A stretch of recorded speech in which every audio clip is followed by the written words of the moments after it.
welcome back, and in today's video I'll guide you through the process on how you can tap to show the always on display on the Samsung Galaxy Z Fold 6.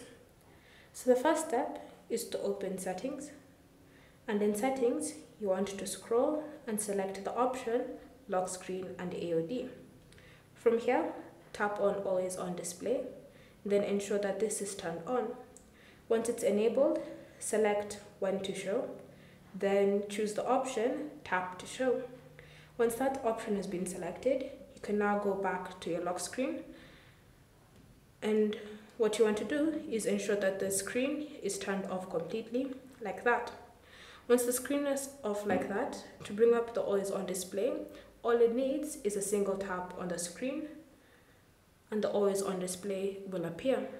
Obviously it won't stay for long, it will only appear for like 5 or 6 seconds, then it will disappear. So if you want it to stay for longer, you need to keep tapping on it. Thank you for watching. If you have any questions or comments, leave them down below and we'll get back to you.